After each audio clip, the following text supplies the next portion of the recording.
For over 2 years, the #1 anime on MyAnimeList hasn't been a battle shonen. It hasn't been a hype action show. It's a quiet fantasy story about an elf slowly walking across the world. It dethroned Fullmetal Alchemist Brotherhood, a show that held that crown for over a decade. And the weird part? Frieren barely has a plot. The Demon King is already dead. The world has already been saved. So why is it #1? Open up MyAnimeList and sort by fantasy. I'll wait. What do you see?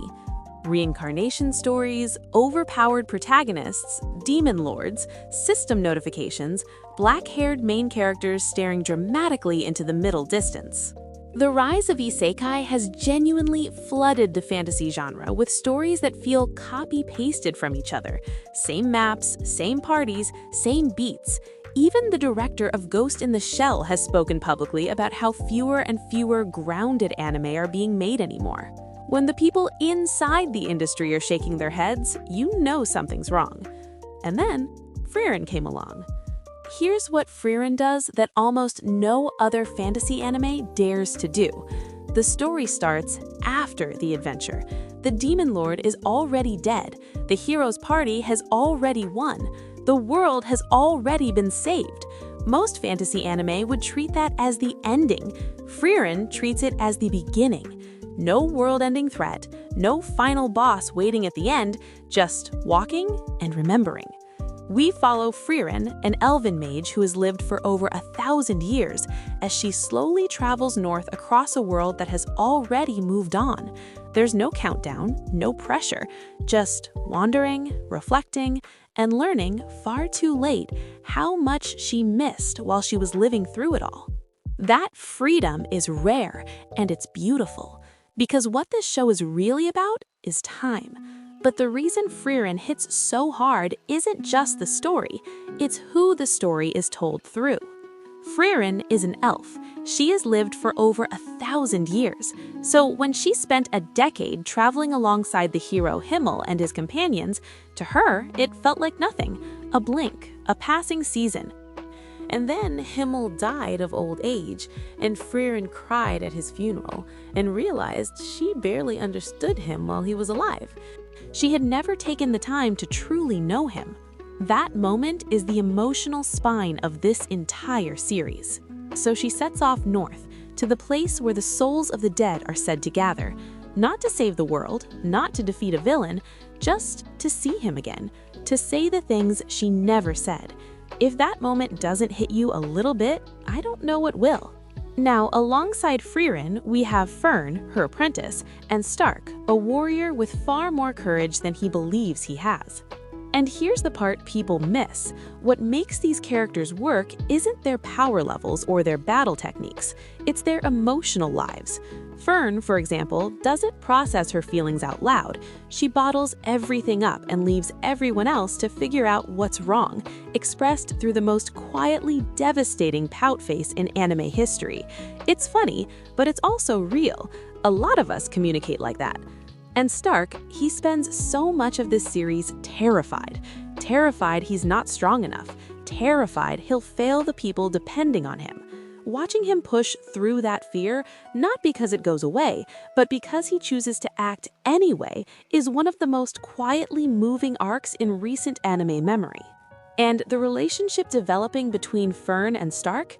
There's a scene where Fern and Stark dance together, and if you've seen it, you know. Through nothing but expression and movement, no dialogue, no inner monologue, you see the exact moment something shifts between them. It's the kind of storytelling you normally only see in live-action film. In Frieren, it's done in animation, perfectly. But beyond the main cast, what makes this world feel alive is the stories it tells about everyone else, the forgotten heroes. And this is where Frieren does something brilliant. It shows us the people history usually ignores. Take the character of the old dwarf Vol. He has spent 80 years protecting a tiny village, not because it was glorious, not because there was a trophy waiting for him, but because his wife asked him to. By the time Frieren meets him, he's elderly and his memory is fading. He no longer recognizes her. He still believes the Demon Lord hasn't been defeated yet. And in that moment, Frieren doesn't correct him.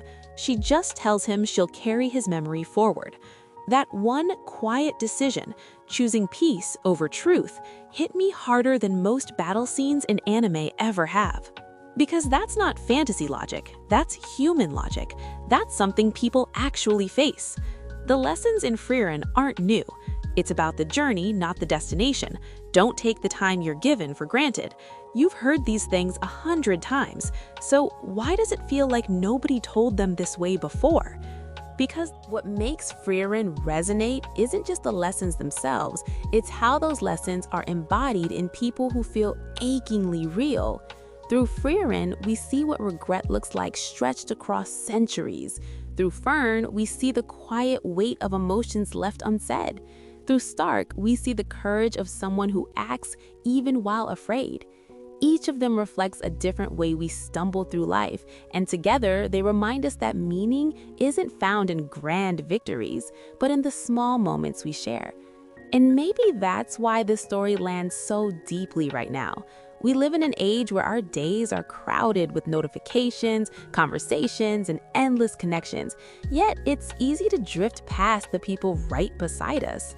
Watching Frieren slowly learn to notice, to listen, and to value those fleeting moments feels less like fantasy and more like a mirror. It's not telling us something new, it's reminding us of something we've forgotten. Frieren isn't about defeating villains, it's about understanding the people who walked beside you, and sometimes realizing that you understood them far too late. Season 2 is airing right now. The journey north continues, and if Season 1 was Frieren learning to feel again, I can't wait to see where this next chapter takes her.